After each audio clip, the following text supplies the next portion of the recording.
திருப்பவும் கமெண்ட்ஸில் நிறைய பேர் கேட்டிருக்கீங்க, எவிக்ஷன் வந்து கேன்சல் ஆகிடுச்சு, பாருக்கு எவிக்ஷன் கேன்சல் ஆகிடுச்சு, 2 பேர்த்தில் ஒருத்தருக்கு மட்டும்தான் எவிக்ஷன் சொல்கிறாங்கன்னு. இதெல்லாம் யார் சொன்னாங்கன்னு சத்தியமாக எனக்கு தெரியாது. இது எல்லாமே என்னோடய கமெண்ட்ஸில் நான் படித்தது.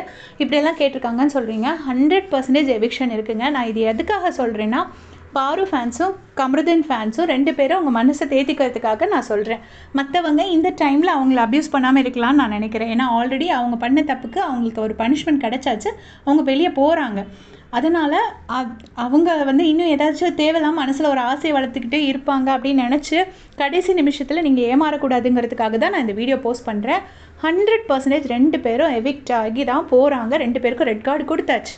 அதனால் இனிமேல் அதில் திருப்பி ஒரு செகண்ட் இதே கிடையாது. இன்னொன்று என்னென்னா, 3rd எவிக்ஷன் பற்றி கேட்டிருந்தீங்க. அதை பற்றி எனக்கு சத்தியமாக தெரியாது. சாண்ட்ரா ஆர் சுபிக்ஷா எவிக்ட் ஆக சான்சஸ் இருக்குது அப்படின்னு சொல்கிறாங்க. பட் எனக்கு இன்னும் அந்த இன்ஃபர்மேஷன் எதுவுமே கிடைக்கல.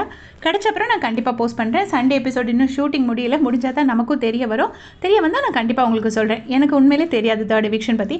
அண்ட் சாண்ட்ரா பற்றி எல்லோரும் கேட்டிருந்தீங்க. எனக்கு அதை எப்படி ஷேர் பண்ணுறதுன்னு தெரியலைங்க. இது சத்தியமாக நான் பிபி டீம் கிட்டேருந்து கிடைச்ச இன்ஃபர்மேஷன் வச்சு நான் சொல்கிறேன். அவங்களுக்கு நீங்கள்லாம் பயப்படுற அளவுக்கு அவங்களோட ஹெல்த் இஷ்யூ கொஞ்சம் சிவியராக இல்லை, பரவாயில்லாமல் அவங்க நல்லா இருக்காங்க, அவ்வளோதான். அதுதான் அந்த இன்ஃபர்மேஷன். அதுதான் எனக்கு எப்படி ப்ரெசென்ட் பண்ணணும்னு தெரியல. இது வந்து நான் சொன்னது கிடையாதுங்க. இது அவங்க டீம்லேருந்து சொன்னதை, டீமில் எல்லோரும் என்ன இது பண்ணிக்கிட்டாங்கங்கிறத நான் உங்களுக்கு ஷேர் பண்ணுறேன். ஸோ யாரும் அவங்கள நினச்சி ரொம்ப ஒரி பண்ணுற லெவலுக்கு அவங்க இல்லாமல் பரவாயில்லாமல் நல்லா இருக்காங்க. அதை தான் நான் சொல்ல வந்தேன். அண்ட் இவங்க 2 பேரும் கண்டிப்பாக எவிக்ட் ஆகி வீட்டுக்கு போயிட்டாங்க. தேவையில்லாம மனசில் ஆசைப்பட்டு யாரும் ஏமாந்து போக வேண்டாம். இது ஒன்லி ஃபார் பாரு அண்ட் கமருதீன் ஃபேன்ஸ் நான் சொல்கிறேன். உங்களுடைய கமெண்ட்ஸை சொல்லுங்கள். தேங்க்ஸ் ஃபார் வாட்சிங்.